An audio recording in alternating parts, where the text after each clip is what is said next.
ባለፈው ባቀረብነው ቪዲዮ የደርግ ጦር በአፋቤት በደረሰበት ሽንፈት በኤርትራ የነበረው ወታደራዊ ኃይሉ እንደተዳከመ፣ ሻዕቢያ ግን ባገኘው ድል ኃይሉ ጎልብቶለት ኤርትራን የመገንጠል ዓላማውን እውን የሚያደርግበት አንድ ምዕራፍ እንደተከፈተለት፣ ደርግም በትግራይ በአራት ምዕራፎች ከፋፍሎ ያካሄደው ዘመቻ አድዋ ለምንና እንዴት እንደከሸፈ፣ ከዚያ በኋላ በደርግ መንግስት የስልጣን ቆይታ ላይ ያሳደረውን ተጽዕኖ አይተናል።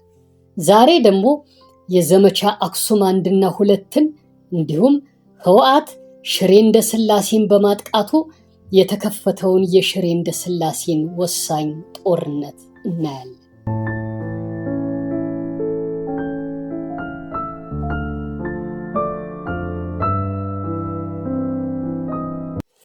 ዘመቻ አክሱም 1 እና 2 መክሸፉና ከዚያ በኋላ ህወሓት የደርግን ጦር መዳከም አይቶ በከፈተው ዳግማዊ ሐውዜን ዘመቻ በሽሬ እንዳስላሴ ላይ ጥቃት ሰንዝሮ የ604ኛን ኮር በመደምሰስ ሽሬ እንዳስላሴን መቆጣጠሩ የደርግ ውድቀት አይቀሬነት እውን መሆኑን ፕሬዝዳንት መንግስቱ ኃይለማርያም ጀንበር እየጠለቀችባቸው እንደመጣችና ህወሓትም ደርግን ከስልጣን አስወግዶ ወደ መንግስትነት የሚሸጋገርበት ጊዜ ይበልጥ መቅረቡን እናይበታለን። አሁን ወደ ትረካው እናምራ።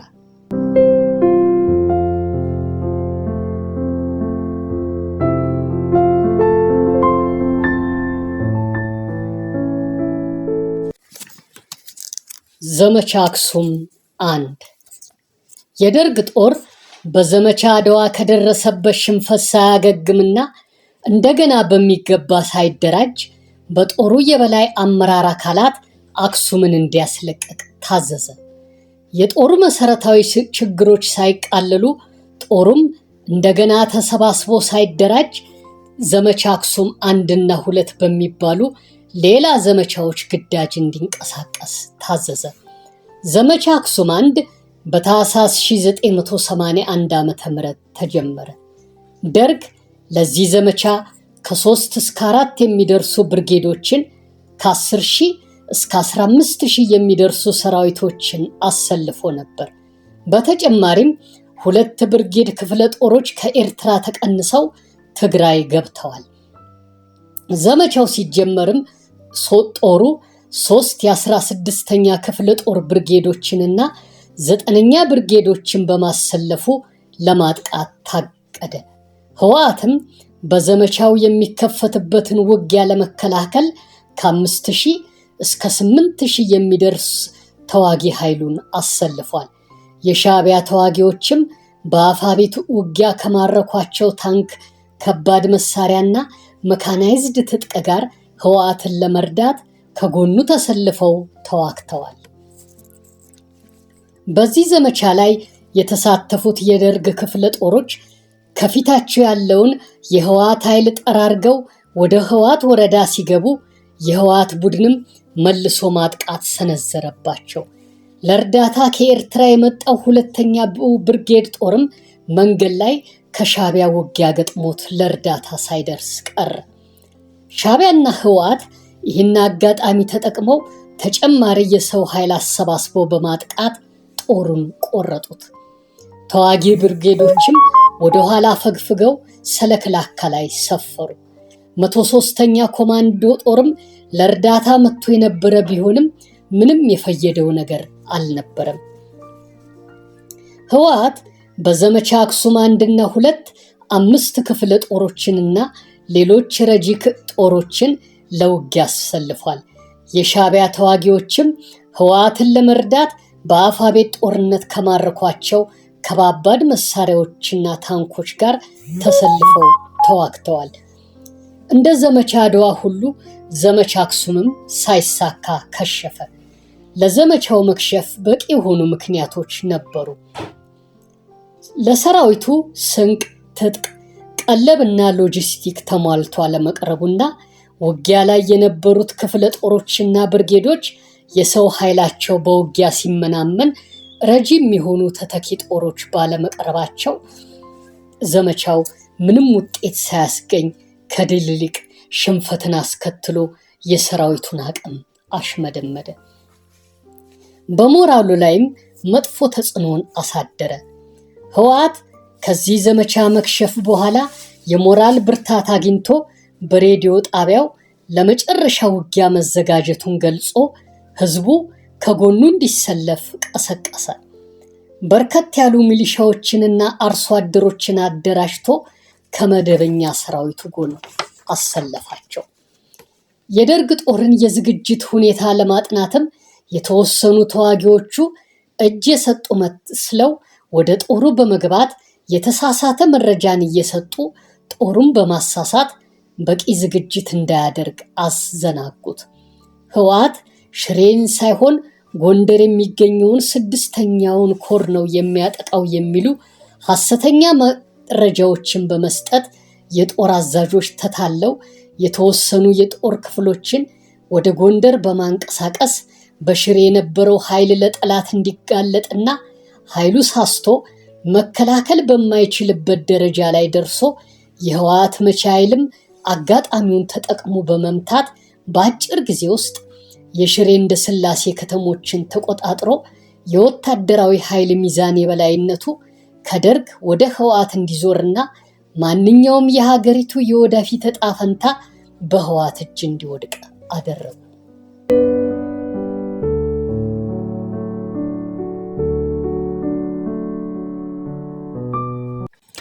ዘመቻ አክሱም 2 ዘመቻ አክሱም 2 በጥር ወር 1981 አጋማሽ ላይ ተጀመረ። ዘመቻው አክሱምና አድዋን ከህወሓት አስለቅቆ የስንቅና ቀለም መመላለሻ መስመሮችን በማስከፈት ለሰራዊቱ ስንቅ፣ ቀለብ፣ ትጥቅና ሎጂስቲክ የሚቀርብበትን መንገድ ማመቻቸት ነበር። ይሁን እንጂ ህወሓት ከሰላዮቹ ስለ ዘመቻው አጠቃላይ ሁኔታ መረጃዎችን ቀድሞ በማግኘቱ ምቹ ቦታዎችን መርጦ በመያዝ አድፍጦ ተጠባበቀ።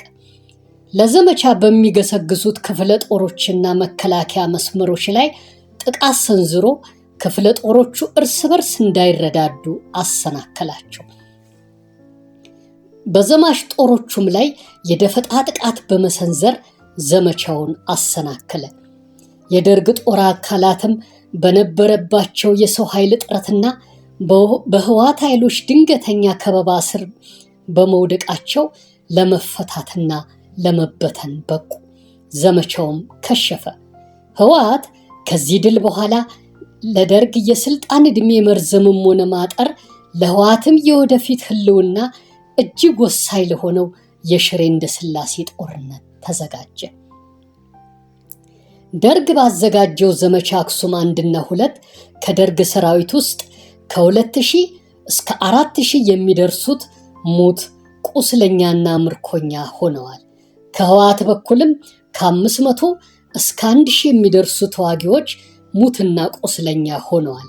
በመቶዎች የሚቆጠሩ ሰላማዊ ሰዎች ሞተዋል። በሺህ የሚቆጠሩትም ለስደት በቅተዋል። በእነዚህ ዘመቻዎች መክሸፍና በወሳኙ የሽሬ እንደ ስላሴ ጦርነት በደረሰው ሽንፈት የደርግ መውደቅ አይቀሬ መሆኑን ይበልጥ ተረጋገጠ። የወቅቱ የኢትዮጵያ ፕሬዝዳንት የነበሩት ሌተና ኮሎኔል መንግስቱ ኃይለማርያም በስልጣን ላይ የሚቆዩበት ጊዜ እጅግ ያጠረ መሆኑን በይፋ አሳየ። ከዚህ በኋላ የውጊያ የበላይነቱም ሆነ የሀገሪቱን የወደፊት መጻኢ ዕድል የመወሰን ስልጣኑ ከደርግ እጅ አፈትልኮ በመውጣት በህወሓት እጅ ላይ ወደቀ። ደርግም ከዚህ በኋላ የሚያደርጋቸው ጥረቶች ሁሉ ለመንፈራገጥ ያህል ብቻ ሆነ። ፕሬዝዳንት መንግስቱ ኃይለማርያምም የስልጣን ክራቸው መነመነባቸው። የደርግ ወታደራዊ ኃይልም እየላላ ሄዶ በመጨረሻ ለመውደቅ በቃ። ፕሬዝዳንት መንግስቱም አገር ጥለው ወጡ።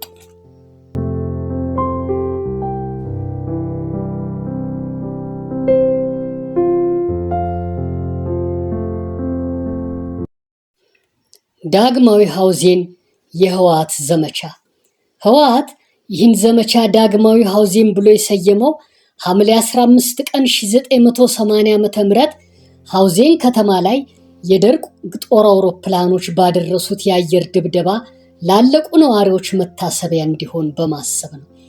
በሐምሌና ነሐሴ አካባቢ ባወጀው ቀዳማዊ ሐውዜን ዘመቻ የመልሶ ማጥቃት ውጊያ አካሂዶ በደርግ ክፍለ ጦሮች ላይ ከባድ ጉዳት በማድረስ የክፍለ ጦሮቹን ወታደራዊ አቅም አዳክሞ የዘመቻ አድዋና ዘመቻ አክሱምን እቅዶች አክሽፎ የደርግን ወታደራዊ ኃይል አመንምኖ አቅም ካሳጣው በኋላ ፊቱን ወደ ሰሜን ምዕራብ ትግራይ ሽሬ እንዳስላሴ በማዞር በዚያ የነበረውን 604ኛ ኮርን ደምስሶ ሽሬ እንዳስላሴን በመቆጣጠር የደርግ ወታደራዊ የበላይነት አብቅቶ የስልጣን ዘመኑ እንዲያጥርና ፕሬዝዳንት መንግስቱ ኃይለማርያምም ከስልጣናቸው እንዲባረሩ ለማድረግ ዳግማዊ ሐውዜን የሚል ስያሜ ያለውን ዘመቻ ከፍቶ በየካቲት 8 ቀን 1981 ዓ.ም ከሌሊቱ 11 ሰዓት ላይ ሰለክላካ በሚባለው ቦታ ላይ ማጥቃት ሰነዘረ።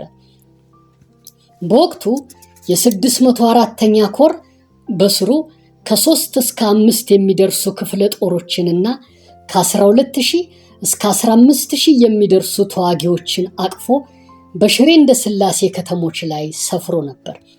ህወሓት በዚህ ወሳኝ ውጊያ ላይ 7 ክፍለ ጦሮችን፣ 10 ዘባዊ ሻለቆችን፣ ብዛት ያላቸው ህዝባዊ ሚሊሻዎችንና የኢህዴን ማለትም የኢትዮጵያ ህዝብ ዴሞክራሲያዊ ንቅናቄ ይባል የነበረውንና በኋላ ብሔረ አማራ ዴሞክራሲያዊ ንቅናቄ ብአዴን በሚል ስያሜ የተቀየረው ተዋጊዎችንና አንድ የሻዕቢያ መካናይዝድ ክፍለ ጦርን አሰልፏል። በወቅቱ ለውጊያ የተሰለፈው ጠቅላላ የህወሓት ኃይል ቁጥሩ ከ30 እስከ 35000 እንደሚደርስ ይገመታል። በ604ኛ ኮር ስር የነበረው የደርግ ጠቅላላ የሰው ኃይል እስከ 18000 ቢደርስም 103ኛ ኮማንዶን ጨምሮ አብዛኛው ኃይል ለውጊያ ዝግጁ ያልነበረ በመሆኑ ውጊያ ላይ የተሰማራው ኃይል ከ8000 እንደማይበልጥ በዘመቻው ላይ ተሳትፎ የነበሩት የደርግ መኮንን ሻለቃ ንጋቱ ቦጋለ ባሳተሙት ትውልድ ያናወጠ ጦርነት በሚለው መጽሐፋቸው ክፍል 21 ላይ ገልጸውታል። ይህ ውጊያ ለደርግም ሆነ ለህወሓት እጅግ ወሳኝ ነበር። ደርግ ይህንን ጦርነት በአሸናፊነት ከተወጣ በስልጣን ላይ የሚቆይበት እድሜው ሊራዘም፣ ህወሓትም አጣብቂኝ ውስጥ ገብቶ ሊያበቃለት ወይም እስኪያንሰራራና መልሶ እስኪደራጅ ረጅም ጊዜ ይወስድበት ነበር። ህወሓት አሸናፊ ከሆነ ደግሞ የደርግ በስልጣን ላይ መቆየቱ እንደሚያበቃ እውን ሆነ። ህወሓትም በአጭር ጊዜ ደርግን አስወግዶ ለመንግስትነት እንደሚበቃ ተረጋገጠ ማለት ነው። እናም ይሄ የሽሬ ጦርነት ለደርግም ሆነ ለህወሓት ህልውና እጅግ ወሳኝ ነበር። ህወሓት በየካቲት 8 ቀን 1981 ከሌሊቱ 11 ሰዓት ላይ ማጥቃት ሲሰነዝር 2 ዓላማዎችን ይዞ ነበር። የመጀመሪያ ዓላማው የቆይጻን ተራራ ከተቆጣጠረ በኋላ የእንደስላሴን ከተማ ከነአየር ማረፊያው ለመቆጣጠር፣ ሁለተኛ ዓላማው ደግሞ አፍጋጋ የተባለውን ተረተርንና ሰለክላካን ይዞ በቀላሉ ወደ እንደስላሴ ከተማ ለመግባት እንዲያመቸው ነበር። በተጨማሪም የአፍጋጋን ተረተር ተቆጣጥሮ የደርግ ክፍለ ጦሮች እንዳይገናኙ 2 ቦታ ለመቆረጥ ነበር።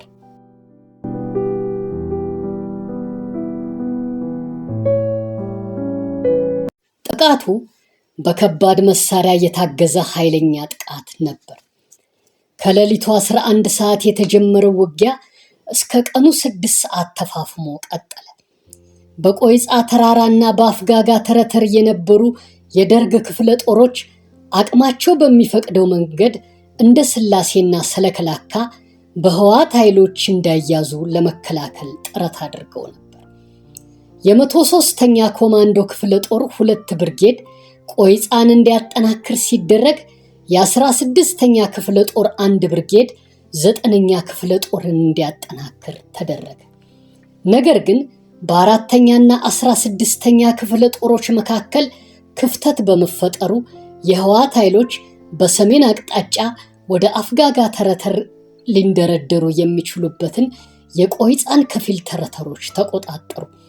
በደቡብ አቅጣጫ ወደ አፍጋጋ የሚያቀናው ሌላው የህወሓት ኃይል በሰሜን አቅጣጫ ከሚያጠቃው አጋሩ ጋር ለመገናኘትና የአፍጋጋን መውጫ በር ለመዝጋት የሞት ሽረት ፍልሚያ አካሄደ። በ604ኛ ክፍለ ጦር ውስጥ ያሉ ክፍለ ጦሮችና ብርጌዶች የህወሓት ተዋጊ ቡድን ተረተሩን እንዳይቆጣጠር ለመከላከል ለ6 ሰዓታት ያህል ጠንክረው ሲዋጉ ቆዩ።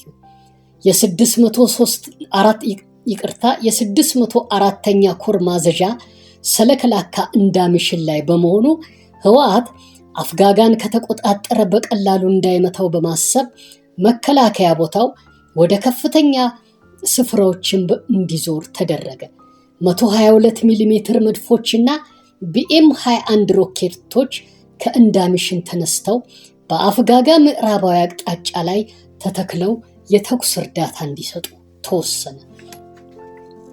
የህወሓት ተዋጊዎች የአፍጋጋን ከፍተኛ ስፍራዎች በመቆጣጠር የደርግ ጦሮች እንዳይረዳዱ ለማድረግ ጥቃት ከፈቱ። የአፍጋጋን ተረተር እንዲጠብቅ የተላከው አንድ ክፍለ ጦር 2 ሰዓት ብቻ ከተዋጋ በኋላ ከተራራው በመውረዱ የህወሓት ጦር ከጀርባው በኩል ገብቶ ጥቃት ሰነዘረበት። ምናልባት ጦሩ የወረደው አስቸኳይ የሆነ ትንሽ ስልጠና ብቻ ተሰጥቶት ወደ ውጊያ ስለገባ በተራራ ላይ ውጊያ ልምድ ስለሌለው ይሁን ወይም ከህወሓት ጋር ተመሳጥሮ ወይም የክፍለ ጦሩ ተዋጊዎች በህወሓት ፕሮፓጋንዳ ተሸንፈው የመዋጋት ፍላጎት ስላጡ ይሁን አይታወቅም፣ ከተራራ ላይ ወረዱ። የቃኝ ሻምበልን ጨምሮ ሌሎች የደርግ የጦር ክፍሎች ከአፍጋጋ ለመውረድ ስለተገደዱ የሰለክላካ እንደ ስላሴ በር በህወሓት ተዋጊ ቡድኖች እጅ ወደቀ።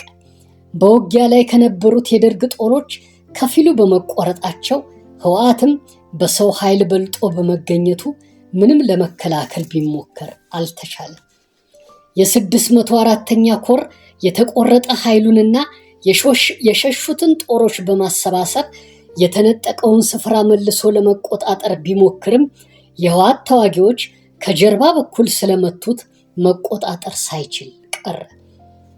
የ604ኛ ኮር አብዛኛው የሰው ኃይሉ በውጊያ ስለተመናመነበትና ተጨማሪ ረዳት ጦር ሳይመጣለት በመቅረቱ የነበረውን ይዞታ እየተከላከለ ከመቆየት ውጪ ምንም ምርጫ አልነበረው። ህወሓት በዚያ አቅጣጫ 5 ክፍለ ጦሮችን ባሰለፈበት ውጊያ አብዛኞቹ የደርግ ተዋጊዎች ኃይላቸው በውጊያ ሲመናመን ተተኪ ጦር ስላልተላከላቸው በውጊያው ተሸናፊ ሆኑ።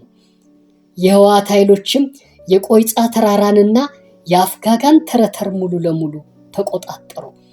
በተራራውና በተረተሩ ላይ ሆነው የከባድ መሳሪያዎችን በመተኮስ ሜዳ ላይ የነበሩትን የደርግ ተዋጊ ጦሮች አጠቁ።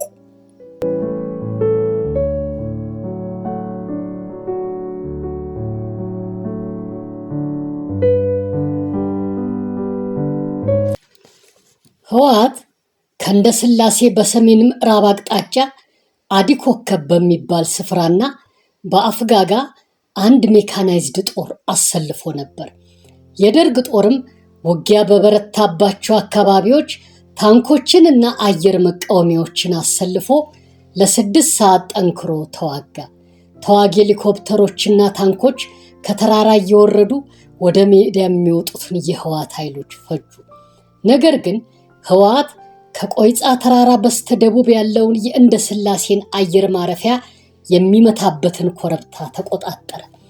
የ103ኛ ኮማንዶና የ9ኛ ብርጌድ ክፍለ ጦሮች ተራራውን እየለቀቁ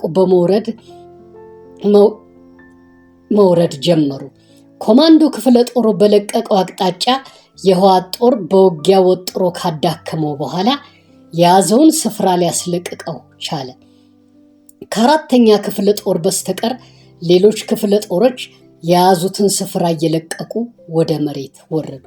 ይሁን እንጂ 4ኛ ክፍለ ጦርም ከተለያየ አቅጣጫዎች በተከፈተበት ጥቃት ከባድ ጉዳት ደርሶበት ዘግይቶም ቢሆን የያዘውን ስፍራ ለቆ ወረደ። 16ኛ ክፍለ ጦርም የህወሓትን ጥቃት ሊቋቋም ባለመቻሉ ቁልፍ የሆኑ ወታደራዊ ስፍራዎችን ለመልቀቅ ተገደደ። ወደ ሽሬና እንደ ስላሴ ከተሞች ሰርገው የገቡ የህወሓት ታጣቂዎችም በቁልፍ ወታደራዊ ስፍራዎች ላይ ጥቃት ሰነዘሩ። ውጊያውን የመሩ የደርግ መኮንኖችና አዛዦች የህወሓት ኃይል ከአቅማቸው በላይ ስለሆነባቸው የተረፈውን ሰራዊታቸውን ይዘው የሽሬ እንደ ስላሴን ከተሞች እየለቀቁ ወጡ። ህወሓትም ከ6 ሰዓት የሞት ሽረት ትግል በኋላ ሽሬ እንደ ስላሴን ሙሉ ለሙሉ ተቆጣጠረ። ከዚህ በኋላ የሀገሪቱ ፕሬዝዳንት የነበሩት ሌተናል ኮሎኔል መንግስቱ ኃይለማርያም ጀንበር እየጠለቀችባቸው መጣች። የያዟት የስልጣን ገመድ ከእጃቸው አምልጣ ልትወድቅ የጥቂት ጊዜያት ዕድሜ ብቻ ቀራት።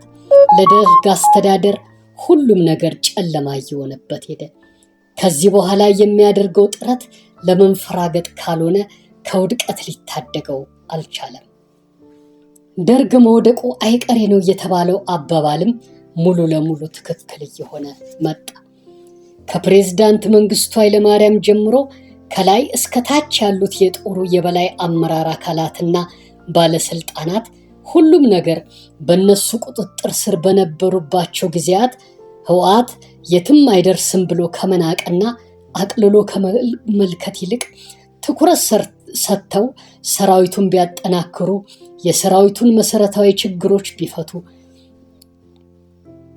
ቢፈቱ ሰራዊቱን ለድል የሚያበቁ ወታደራዊ ስትራቴጂዎችን፣ ታክቲኮችንና ስልቶችን ቢነድፉና እቅድ አውጥተው ለተግባር ቢንቀሳቀሱ ኖሮ ውድቀትም ሆነ ከስልጣን መባረር አይኑን አፍጥጦ ባልመጣባቸው ነበር።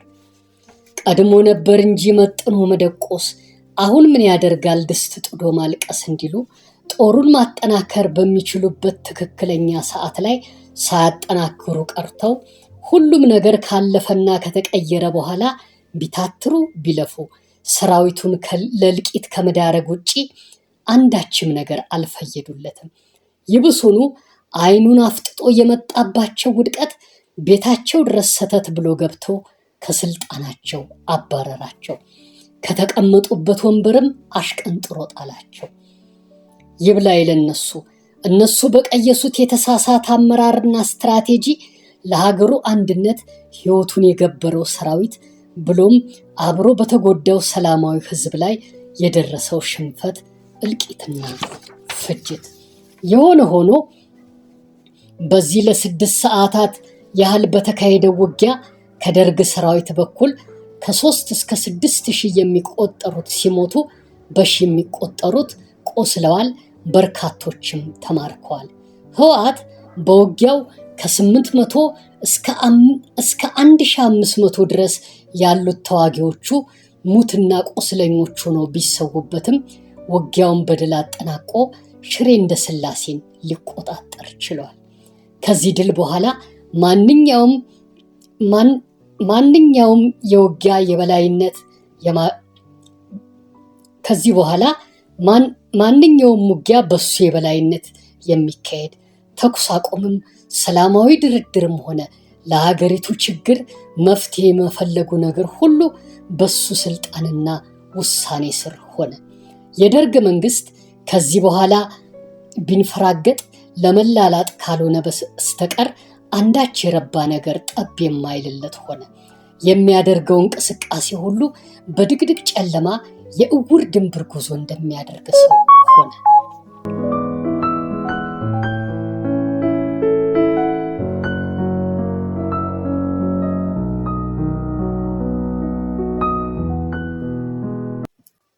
ውድ የቻናላችን ተከታታዮች ከ1980 እስከ 1981 በአድዋ በአክሱም እና በሽሬ እንደ ስላሴ የተካሄዱት ዘመቻዎችና ጦርነቶች በሰሜን ኢትዮጵያ የነበረውን የጦርነት አቅጣጫና የኃይል ሚዛን ቀይረዋል። እነዚህ ዘመቻዎችና ጦርነቶች ወታደራዊ ብቻ አልነበሩም። በወታደሮች ቤተሰቦች ብሎም በሺህ በሚቆጠሩ ሰላማዊ ሰዎች ህይወት ላይም ተጽዕኖ አሳድረዋል። የአድዋና አክሱም ዘመቻዎች ቁልፍ መሰረታዊ ስፍራዎችንና ገጠራማ አካባቢዎችን ሳይዙ ከተማን ብቻ ለማስለቀቅ መዋጋት ትርፉ ሽንፈትና ኪሳራ መሆኑን የህዝብን ድጋፍ ማጣት ለውድቀት እንደሚዳርግ ያስገነዝባል። ወሳኙ የሽሬ ጦርነት የኃይል ሚዛኑ ከደርግ ወደ ህወሓት እንዴት እንደተቀየረ ያሳየናል። በጦርነቶች ብዙ ወታደሮችና ሰላማዊ ሰዎች አልቀዋል። ብዙዎቹ ከቀያቸው ተፈናቅለው ቤት አልባ ሆነዋል። እነኚህ ክስተቶች ሁሉ በኢትዮጵያና በትግራይ ህዝብ ታሪክ ውስጥ ጥልቅ ትዝታዎችን ትተው አልፈዋል። ታሪክ ድልና ሽንፈትን ማወቂያ ብቻ ሳይሆን ትምህርት መቅሰሚያ፣ ህዝብም ሆነ መንግስት የገጠመውን ችግር ከነ ምክንያቶቹ አውቆ መረዳትን ጭምር ነው።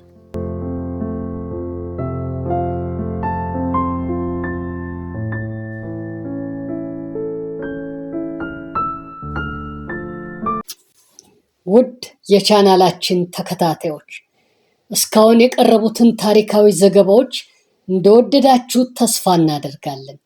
በቀጣይ የምንለቃቸው ቪዲዮዎች እንዲደርሳችሁ የደወሏን ምልክት በመንካት ሰብስክራይብ አድርጉት፣ ላይክም አድርጉት፣ ሼር እያደረጋችሁም ለሌሎች አዳርሱት። በኮሜንት መስጫ ቦታ ላይ ሐሳብ አስተያየታችሁን ስጡ። ፈጣሪ ኢትዮጵያና ህዝቦቿን ይባርክ። እስካሁን ስለተመለከታችሁና ስላዳመጣችሁ እያመሰገንን በቀጣይ ቪዲዮ እስክንገናኝ ሰላም ሁኑልን።